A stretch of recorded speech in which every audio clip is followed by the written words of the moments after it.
M10 Sherman, the tank that formed the American backbone armor and allies in the Second World War, swept across the battlefields, from the hot deserts of Africa to the field in Europe and throughout the Pacific Ocean.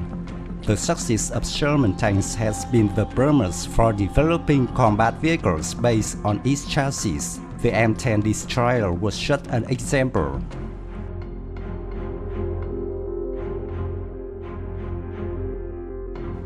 In the 1940s, there were legions of German armor in Poland and France overwhelmed all local anti-tank weapons and defensive forces, causing great damage to allies. The US military concluded that they needed to develop a special weapon against the tanks of German Wehrmacht. The two anti-tank guns took too much time to deploy when moving, and it was difficult to predict where the enemy would focus to attack. Designed based on the theory of using high-mobility self-propelled anti-tank to scatter the German tank forces, self-propelled anti-tank battalions would wait behind friendly lines.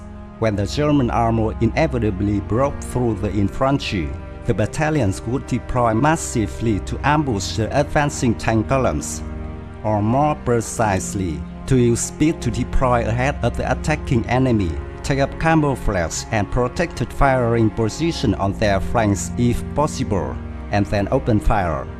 If unable to destroy enemy force or to force them to retreat, then speed and agility would be used to avoid enemy fire until this vehicle could withdraw. M10 was created to fulfill this mission. It was also called tank destroyers.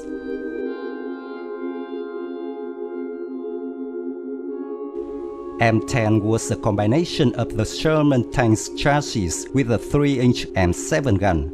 In theory, it could penetrate Tiger's front armor at a distance of 1 kilometer.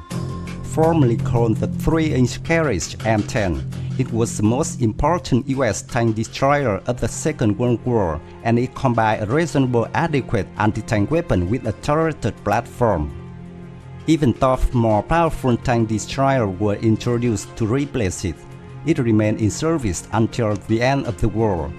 The chassis was later reused with a new turret to create the M36 Jackson, which used a 70mm gun instead of 76.2mm gun. The British christened it the Wolverine, but unlike other vehicles such as the M4 Sherman, M5 Stuart, or M7 Priest, the M10 was never assigned a nickname or referred to with one when used by American soldiers. They simply called it a TD beyond its former designation.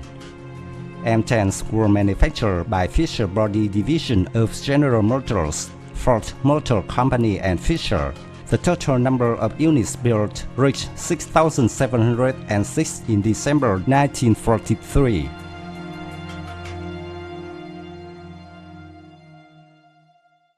The M10's design was based on the M4 standardized chassis. Every component of the drivetrain, complete with bogies with VVSS, road wheels, idlers and drive sprockets, return rollers and tracks, and the internal arrangement would keep the same. The M10 had a crew of 5 and a top speed of about 48.2 km per hour. It was powered by a water-cooled 375 horsepower GMC 6046 twin diesel engine with a 620-liter carrying capacity for fuel. The transmission was a 5-speed forward and 1-speed backward type, while operational range was limited to around 322 km on roadways. Being based on the M4 Sherman, spare parts were generally easy to acquire and repair was straightforward. The M10 was around 6 meters long and weighed 30 tons.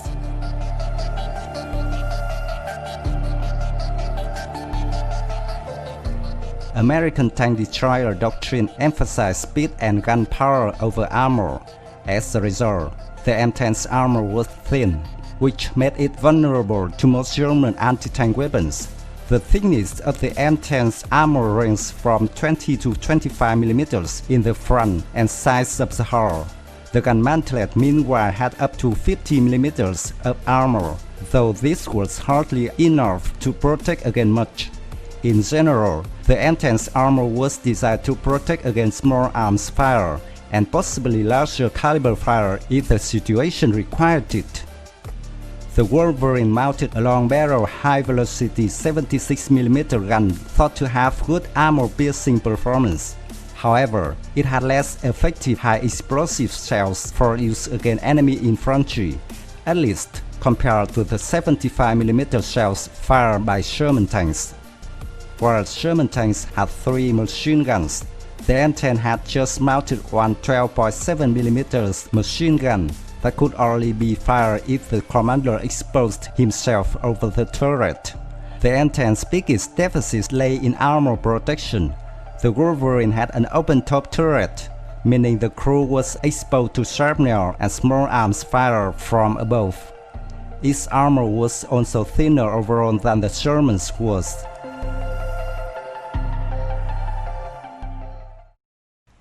However, the M10's open top gave the crew a better chance of spotting the enemy tanks first, usually the factor determining the winner of armor engagements.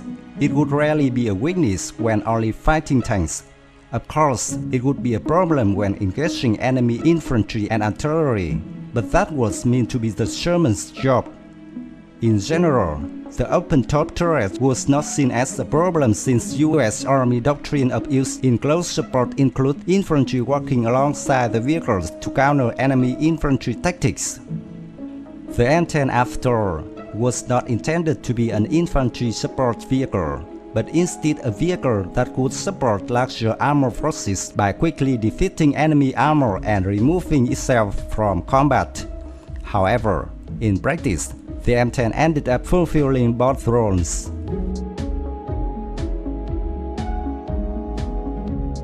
In U.S. service, the first engagements came in early 1943 in Tunisia.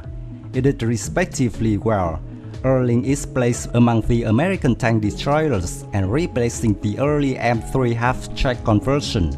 From North Africa, the M10 and its variants served throughout Europe and even to a far lesser degree in the Pacific theater on Kwajalein, Okinawa, and Iwo Jima.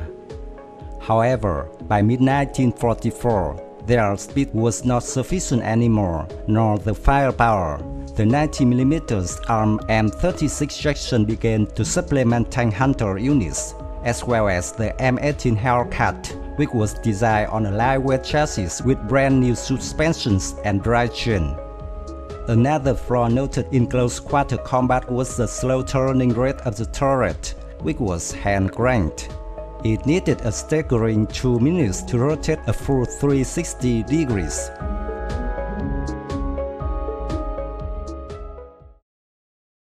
In an effort to gun up the M10, the last 300 examples produced were fitted with the 76mm M1 gun, the same used on 76mm Shermans and the M18 Hellcat.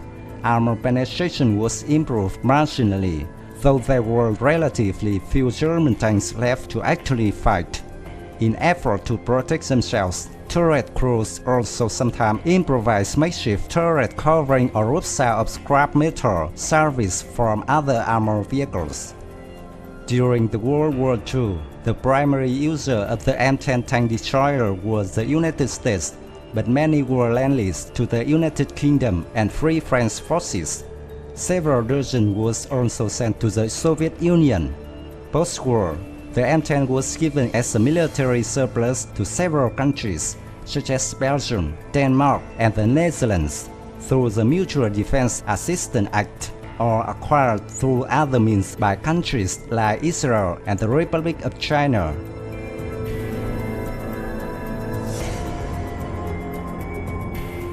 My video of the M10 destroyer is ends here. Thank you for watching. If you find this video interesting, give me your thumbs up. Don't forget to subscribe to support the channel. Goodbye and see you again.